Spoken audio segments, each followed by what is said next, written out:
The joke of the year. In the past few weeks, several aviation channels started making videos on how it would be if Boeing would re engine the 757, bring it back to life.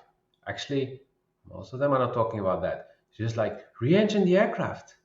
It's an amazing aircraft. And then you can compete with the Airbus A321XLR. Wow! Seriously?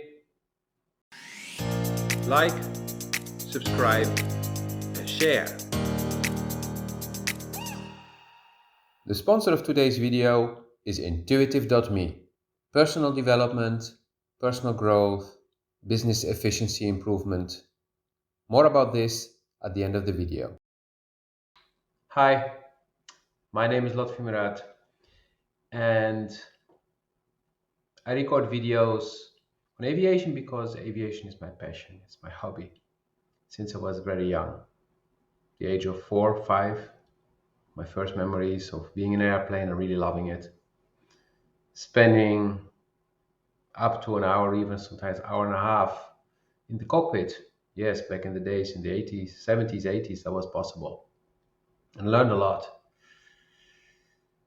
So, the Boeing 757. Back in the late 80s, when it came out, it was a great aircraft. For a decade or two, it was a great aircraft. But then it was not so great anymore because production ended in 2004. So that means that it was in production for 23 years and they did not decide to re-engine it. Where the 737 got re-engined, 757 has just decided to cancel it. So that should tell you already something. That the market was saturated. Boeing didn't really see a benefit in continuing. And then, of course, the market started to change in the past decade, moving from hub oriented to direct flights. No more changing airplanes, no more extra landings and takeoffs, no more spending time in airports waiting to take your next aircraft. No, just go straight from A to B, which I may make another video on because I'm not sure it's always the right solution. Anyway, the 757, it had its time. And today, there are airlines who really retired it without having a replacement for it. Some airlines are still flying it, hoping there will be a replacement. But to be honest, they're really pushing their limits because even if Boeing would decide to come with the NMA, it's not sure it would still be worth flying these aircraft. They're not efficient anymore. They're getting really old, so maintenance costs are only growing. And there's a limit to how much an aircraft can fly safely with the compression and decompression at each flight cycle. That's why they keep using them for cargo because they do not need to compress the whole hull, just the cockpit. And people really thinking that re-engineering a 757, bring it back from the grave to compete with the A321XLR. The A320 is already a younger aircraft than the 757. It's a newer design. In many areas. Then the new version is not just new engines. The A321 is younger than the A320, and the A321XLR has had many upgrades, meaning that even if it would be possible to restart the whole supply chain for the 757, they would have to change a lot. You cannot just stuff stronger engines, more powerful engines, heavier engines on the same pylons. So you need to adapt the wing, maybe replace the wing, redesigning a new wing. Ooh. Okay, let's take the 787 wing and stuff it on the 757. Oh, we need to adapt it a bit. Oh, the wing box is not compatible with that other wing. So we need to change the wing box. Okay. Maybe if we change the wing box, we just copy Airbus and we put an integrated fuel tank. I mean, that thing that we said is not safe at all. It's so dangerous. It's unacceptable that Airbus is doing it, but now we're doing it and it's very safe because we're doing it, so it's safe. Just like the whole crap with ETOPS.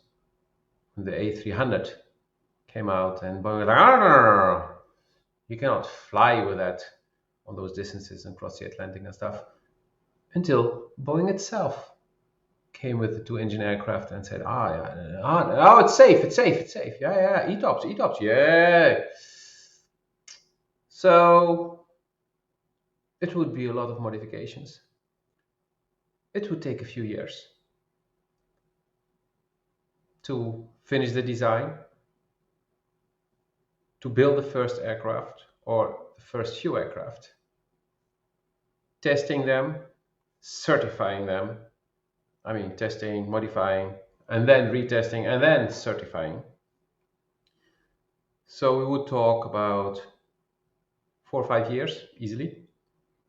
And new engines.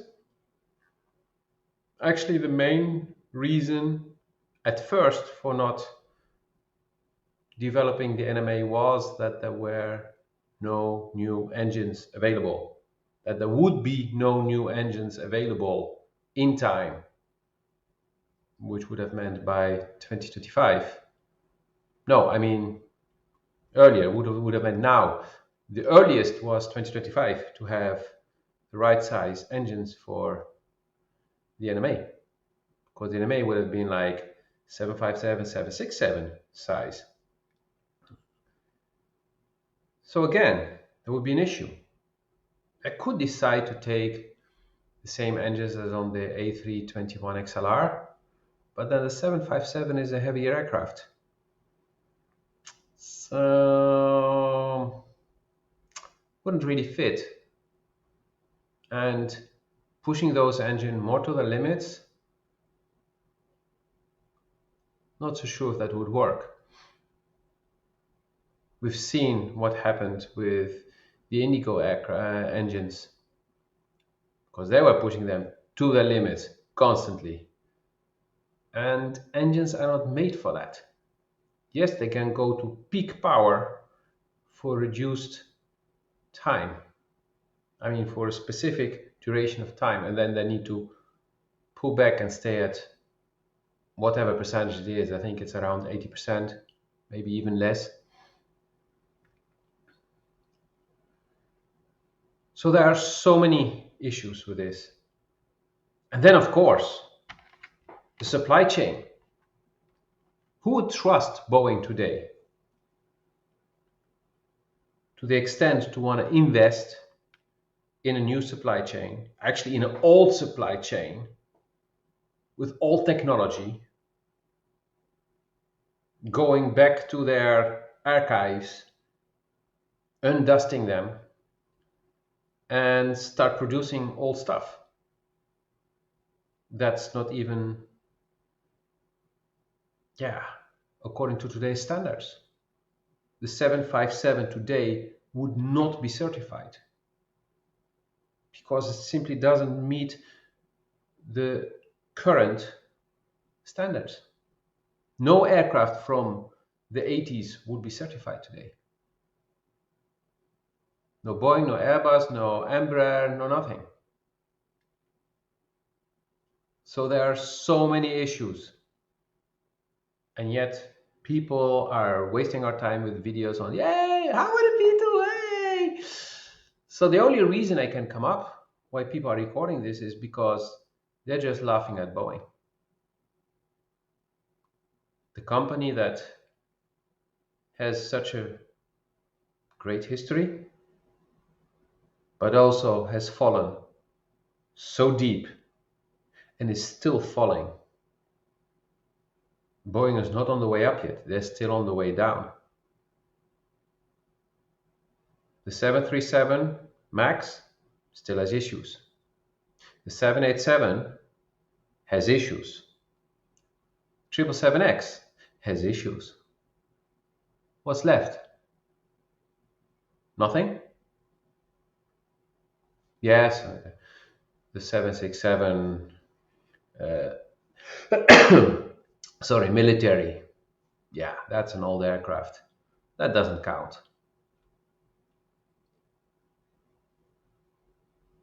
Nobody would today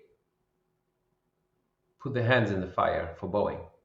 Nobody would put the money down and say, okay, I'm going to invest in Boeing because I know that in 5 years from now, I will get a very nice return on investment. Okay, maybe there will be delays, so in 7 years from now. Nobody in his right mind would do that today. They're like, first, Boeing needs to prove that they got the shit together, that they stop cutting corners. I mean, if you pay your employees like shit, you treat them like shit, of course, the quality will not be as good as when you treat them well, when you take the best personnel, the best people for the job. Any experienced person in the business world knows this. But at Boeing, it's all about how can we make a nice profit in the coming 6 months through the stock exchange,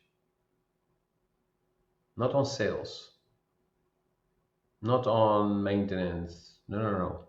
Stocks. Stocks are the ones that are driving Boeing. And stocks are the ones who drove Boeing down into that big, deep black hole. And that is the biggest difference between Boeing and Airbus.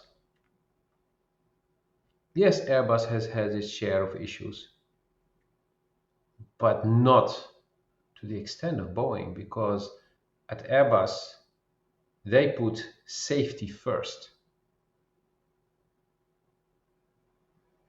not profit first.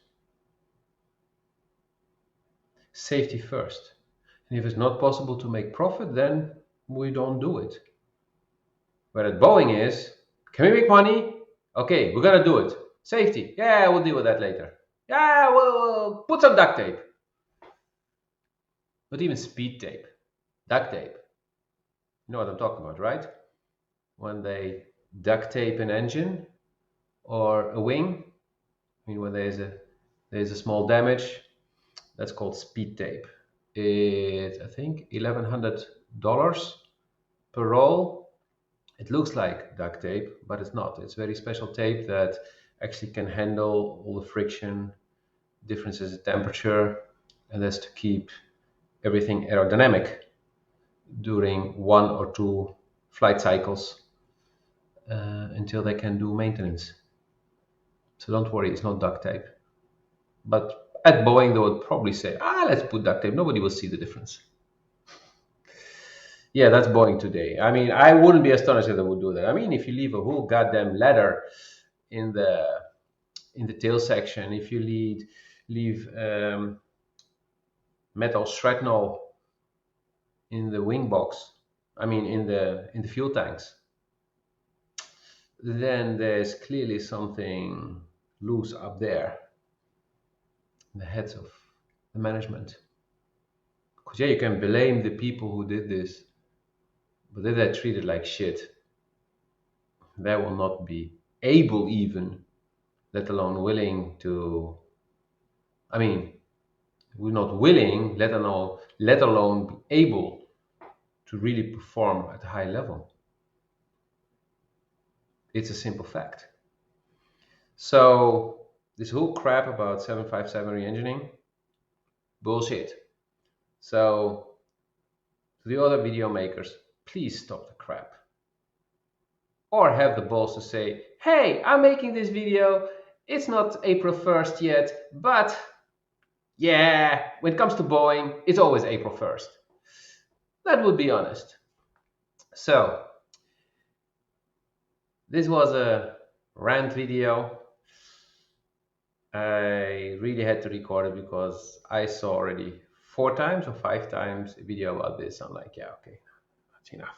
I need to say something.